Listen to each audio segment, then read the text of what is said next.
প্রিয় দর্শক, আসসালামু আলাইকুম। আজ আমি তৈরি করে দেখাবো খাসির রেজালা। প্রিয় দর্শক, আজ আমি তৈরি করে দেখাবো খাসির মাংসের রেজালা। প্রথমে আমি খাসি মাংসটাকে খুব ভালো করে ধুয়ে নিয়েছি, দিয়ে স্টেনারে জড়া দিয়ে রেখেছি। এখন দিয়ে দিব সাদা তেল। তেলটা গরম হয়ে আসছে। এখন আমি এখানে অ্যাড করছি স্টার, বড় এলাচ, ছোট এলাচ, দারুচিনি, লং, গোলমরিচ, পরিমাণ মতো পেঁয়াজ। প্রথমে পেঁয়াজগুলো খুব ভালো করে ভেজে নেব। পেঁয়াজটা ভাজা হয়ে আসছে। এখন আমি প্রথমে এতে অ্যাড করব আদা রসুনের পেস্ট। আদা রসুনের পেস্টটাকে খুব ভালো করে প্রথমে কষিয়ে নিতে হবে, যেন আদা রসুনের কাঁচা স্মেলটা না থাকে।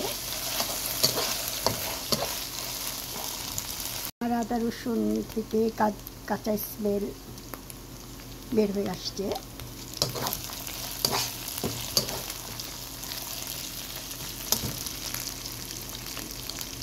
আমার আদা রসুনটা ভাজা ভাজা হয়ে আসছে। এখন আমি এতে একে একে বাকি সব মশলা অ্যাড করব।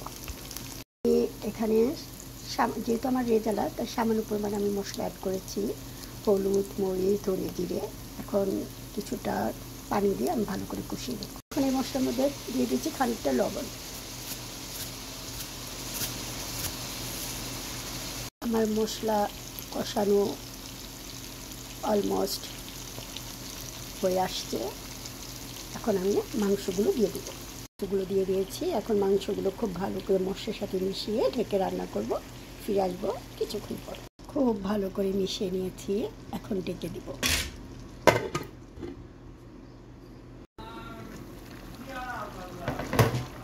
এখন অ্যাড করব কিছুটা কাঁচামরিচ।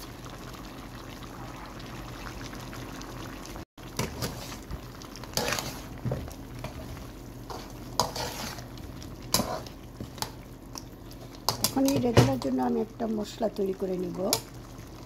টক দই, বাদাম বাটা, টমেটো কেচাপ বা টমেটো পিউরি, আর সাথে দিব কিছুটা মশলা ব্লেন্ড করে। আমি সবগুলো একসাথে করে আমি মাংস কষে আসলে পরে অ্যাড করব। রেজালার মশলা আমি রেডি করে নিয়েছি। মাংস কষে আসলে মশলাটা অ্যাড করব। মাংসটা কষে আসছে। এখন আমি অ্যাড করব রেজালার জন্য যে মশলাটা আমি তৈরি করে নিয়েছিলাম, সেই মশলাটা এখন দিয়ে দেবো বাটি দেওয়া পানি। এখন দিয়ে দিচ্ছি বাটি দেওয়া পানি। এখন খুব ভালো করে মাংসটার সাথে মশলাটা মিশিয়ে নেব। মশলাটা খুব ভালো করে মিশিয়ে নিয়েছি মাংসটার সাথে। এখন ঢেকে দেব। মাংসটা খুব ভালো করে কষে আসলে অ্যাড করব গরম পানি।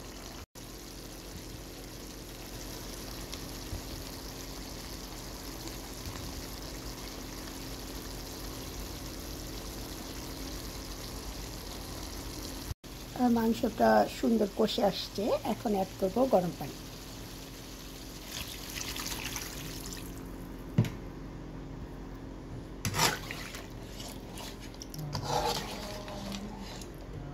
এখন ঢেকে দিব। গরম পানি দিয়ে দিয়েছি, এখন ঢেকে দিব। আমি এইটাও খুব বন্ধ করে দিয়েছি।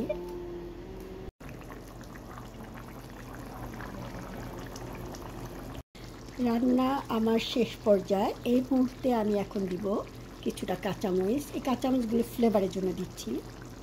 তারপর অ্যাড করছি সামান্য পরিমাণের চিনি।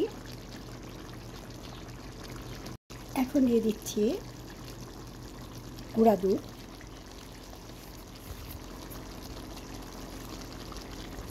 এখন দিয়ে দিব সামান্য পরিমাণ কেওড়ার জল। শেষ মুহূর্তে অ্যাড করছি ঘি।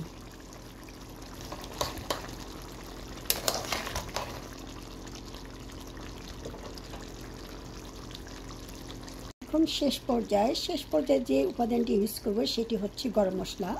দিয়ে দিচ্ছি গরম মশলা। আমার মোটামুটি সবগুলো ইনগ্রিডিয়েন্টস দেওয়া আমার শেষ। এখন ঢেকে রান্না করব খানিকক্ষণ।